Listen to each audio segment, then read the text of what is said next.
Hi David, thanks for the footage sent across, and apologies for the delay in getting back to you with this online lesson. As I discussed in the emails, I've been away on vacation and then returned to the club to a somewhat hectic schedule. Anyway, on to your golf. I've listed the key points over on the bottom right that I'd like you to try and focus on between now and when you send your footage over next.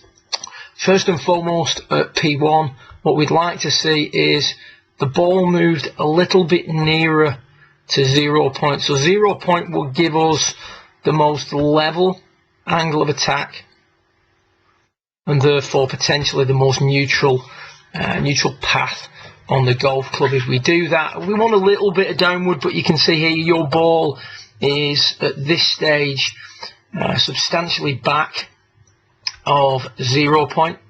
So a little bit of a skewed footage, but you can see for a driver, ball too far back, potentially producing a little bit too much downward. And whenever we hit down on a golf ball, you can see there that we're hitting out at it as well. So what we'd like to see is the ball moved just a little bit nearer to 0 point, sort of the centre of the left shoulder during the setup, as we can see here with Grant. Ball much more towards 0 point, pretty much bang on, if anything, just a fraction forward of it, levelling out the angle of attack. So that would be the first sort of small change at setup. What we then need to look at is, I mean, one of the things that you talked about in your short critique that you sent across, or the notes regarding the swing, was this feeling that the left side was collapsing on the way back. I think there's a lot of good stuff in here. There's things that I'd like long term to tidy up, but for now I'm just trying to focus on the most appropriate bits. It does have a look of being collapsed, that left knee working sort of across a little bit too much, maybe the hips sliding a touch towards the target, and the left shoulder, if you notice, the left shoulder tends to sort of level out from about P2.3 here. Left shoulder starts to work more across than down, and what we want to try and be doing is continuing the downward path of that left shoulder, preventing this slight move off the golf ball in this situation where we've got quite a big gap here at P4. Ball position may help with that a little bit as well, just moving that ball a touch further forward. But mainly controlling what the left knee's doing. If we're looking at Grant's movement of the left knee during the backswing, the left knee moves towards the target line and in slightly. So there's a little bit of movement in behind the ball, but there's also an element of flexing forward towards the ball. If we look at your left knee, the dominant move is a move inwards behind the ball.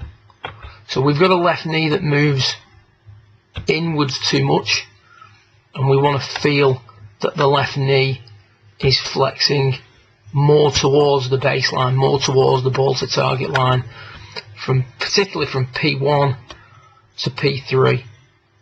So is there any inward movement of that left knee? Definitely, but there's certainly more flexing forward as well. So the left knee, for you, controlling the left knee from P1 to P4 is having the left knee flex more towards the target line rather than in behind the golf ball.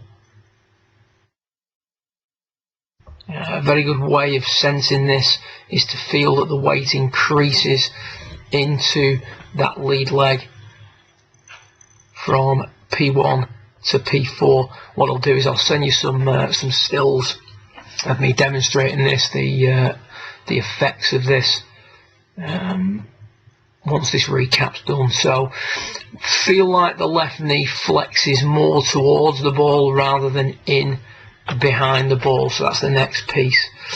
And then the final piece I'd like you to focus on is controlling what pressure point 5 is doing. Pressure point 5 is the right arm against the torso.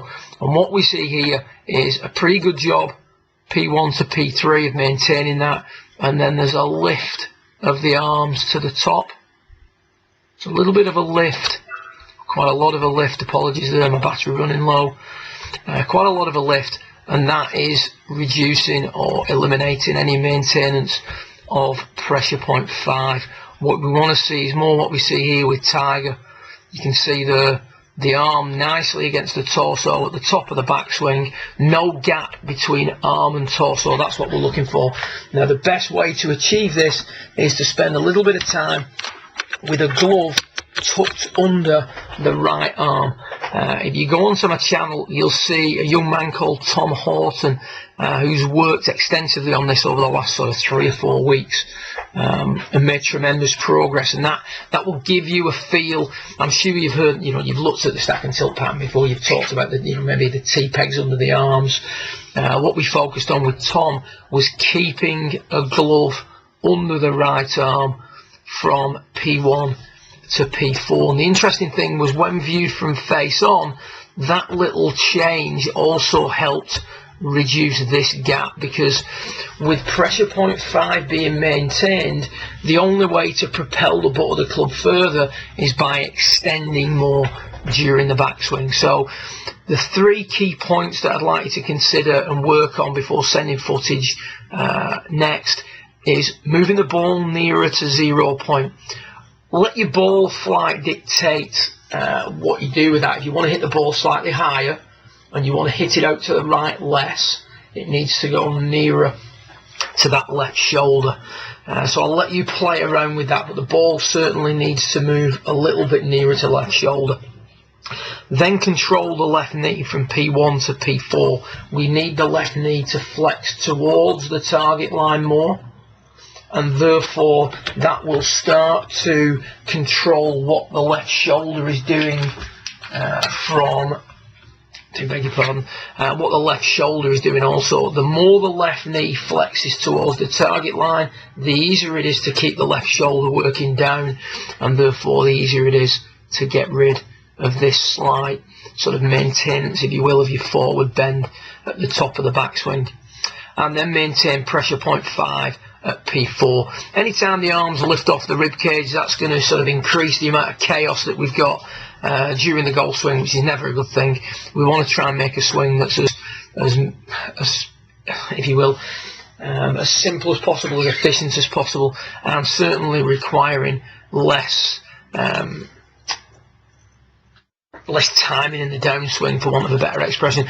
A lot of your downswing is a case of getting the arms back on the rib cage and then trying to rescue it with the hands at the bottom. I think you make a pretty good pass at it. I think if you can bring and introduce these 3 points into your game, the next time you video your swing, you're going to see a big difference in a lot of the things that you do from P4 to P8. So obviously we focused a lot here on the setup and the backswing.